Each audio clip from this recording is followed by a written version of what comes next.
সাকিব ভাইয়ের সাথে আমার অনেকবার কথা হয়েছে, অনেকবার মিটিং হয়েছে, প্রত্যেকবারই দেখেছি এই মানুষটা পুরোপুরি পুরোপুরি ফিল্মকে নিয়েই বাঁচেন, মানে এবং বাংলা ফিল্ম, বাংলাদেশের ফিল্ম কত দূরে যেতে পারে সেটা নিয়ে তিনি প্রচণ্ড রকম আশাবাদী। জিদ্দের সঙ্গে বলবো একটা কথা বলবো, সুপারস্টার, সুপার হিউম্যান বিং, এবং তিনি বড় পর্দায় যে ফিল্ম মেকার আমাকে জন্ম দিয়েছেন, আমি আগেও বলেছি, তার প্রতি আমার কৃতজ্ঞতা চিরকালের, চিরদিনের। কারণ একজন ফিল্ম মেকার হিসেবে সবসময় স্বপ্ন ছিল আমি বড় পর্দায় আমার কবে আসবো, এবং সেটা সেই সুযোগ তিনি করে দিয়েছেন। সো আমার তার সম্পর্কে আমি যত বলবো সেটা কত কম মনে হবে। রাফি তো সাকসেসফুল ফিল্ম মেকার আমাদের এই সময়, এবং রাফি সব থেকে যেটা ভালো যে ও ফিল্মটাই করে গেছে।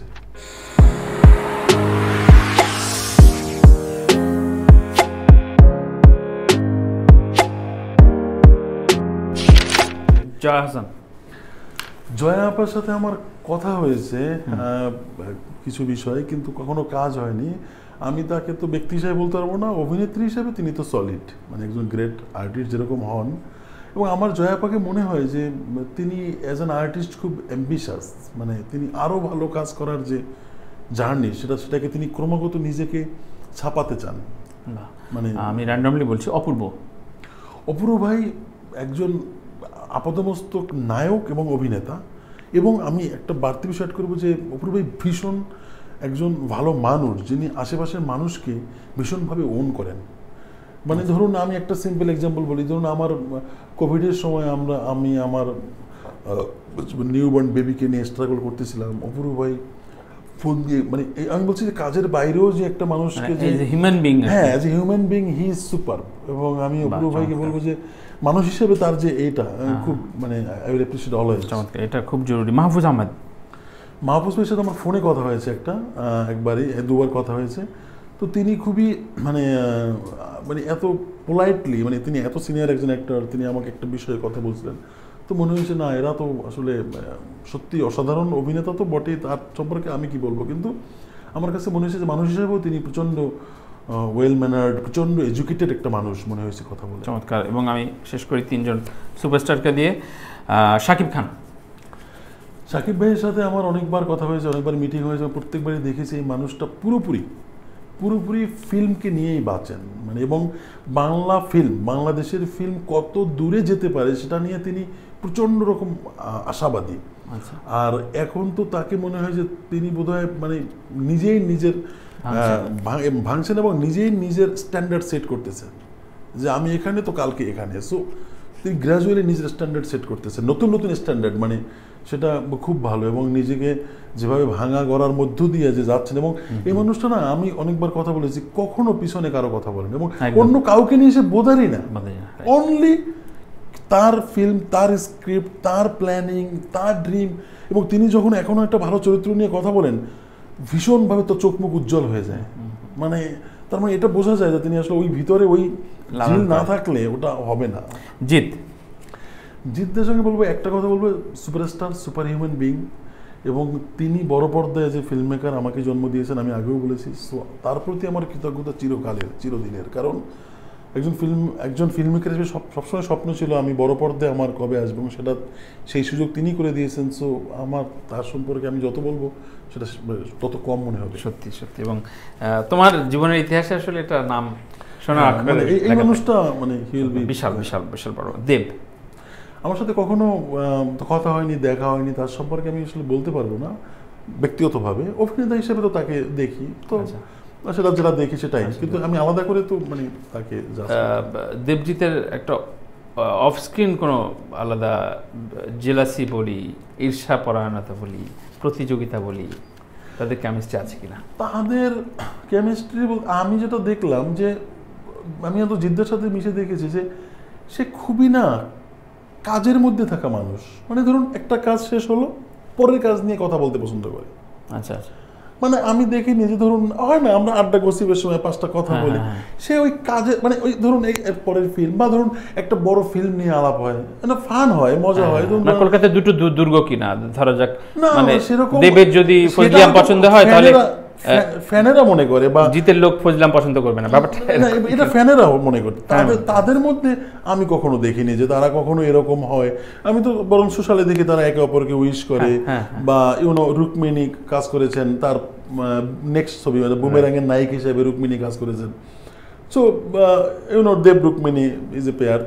তো তাদের মধ্যে কখনো আমি এটা দেখিনি। তাহলে তো মানে খুবই হেলদি, এবং এটা আমাকে খুব ইন্সপায়ার করেছে যে মানে ফ্যানেরা অনেক কিছুই বলবে, সেটা আলাদা, কিন্তু এই যে ধরুন সুপারস্টার আমাদের ডিরেক্টররা, এরা কেন আমরা এক থাকতে পারবো না? মানে আমরা তো একই পরিবারের মতো। অবশ্যই পরিবারে তো সবাই সবসময় সবার দিন সমান যাবে না, কিন্তু সবাই আমরা একসঙ্গে ভালো কাজ করার চেষ্টা করবো। একদম। প্রসেনজিৎ দাকে কিভাবে ডিসক্রাইব করো?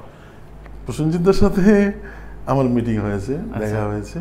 তো এই মানুষটাকে মনে হয় যে বয়স তার, মানে কখনো মনে হয় না যে একটু ছেড়ে দিই, যে আর তো কত।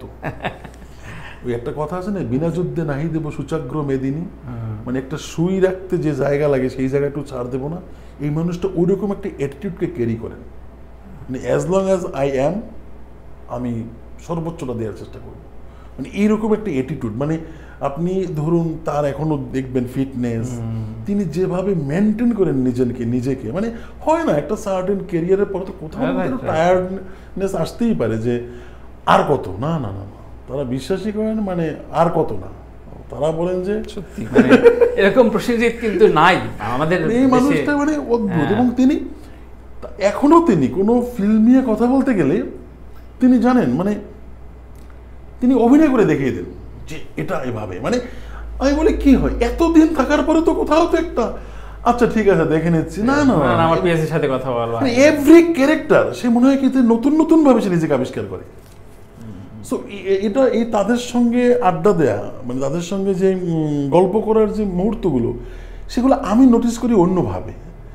যে ধরুন আমরা একটা সার্টেন জার্নির পরে তো কোথাও তো আমরা ক্লান্ত হই, হয়তো ধরুন 20 বছর পরে তো মনে হয় আচ্ছা বুঝছি, তারা না মনে হয় কোনো ক্লান্তি নেই, এভরিডে দে আর মানে রিচার্জড অ্যান্ড মানে সত্যি সত্যি সত্যি। আমি শেষ পর্যায়ে দুটো সেগমেন্ট শেষ করে, সেটা হচ্ছে তোমার সমসাময়িক বা আগে পরের 4-5 জন ডিরেক্টরের কথা বলবো। শিহাব শাহীন আমার সিনিয়র, আগে পরের জন্য বলছি। শিহাব শাহীন ভাই কিছু জন গল্প বলা মানুষ, ভীষণভাবে তিনি যে গল্পটা বলতে চান আমার মনে হয় খুব দারুণভাবে সেই গল্পটাকে ন্যারেট করতে পারেন। গিয়াসউদ্দিন সেলিম ভাই আমার মনে হচ্ছে যে মনপুরো তো দেখেছি, এবং তারপরে স্বপ্নজাল। সেলিম ভাইয়ের ফিল্ম মেকিংয়ের তার নিজস্ব স্টাইল আছে, তিনি সেটাকে মনে হয় এটা সেলিম ভাইয়ের সিনেমা, তো সেটা খুব জরুরি, একজন নির্মাতার সিগনেচার। আরিয়ান, মিজানুর আরিয়ান তো ভালোবাসার গল্প কথক, এবং প্রেমের গল্প, ভালো প্রেমের গল্প ও খুব না যত্ন নিয়ে বানায়, মানে ওনা ওই প্রেমটাকে ও যখন কোনো কাজ করে বিশ্বাস করে যে মানে এই প্রেমটা এমনই হবে, এবং আরিয়ানের কাজ দেখলে মনে হয় যে আচ্ছা ঠিক আছে, এটা একটা প্রেমের গল্প, এবং ওর কাজে একটা সিগনেচার আছে, মানে ও যেহেতু ওই কাজটা খুব বিশ্বাস করে প্রেমের গল্পে, তো সেটা না কোথাও ওই মেকিংয়েও সেটা উঠে আসে।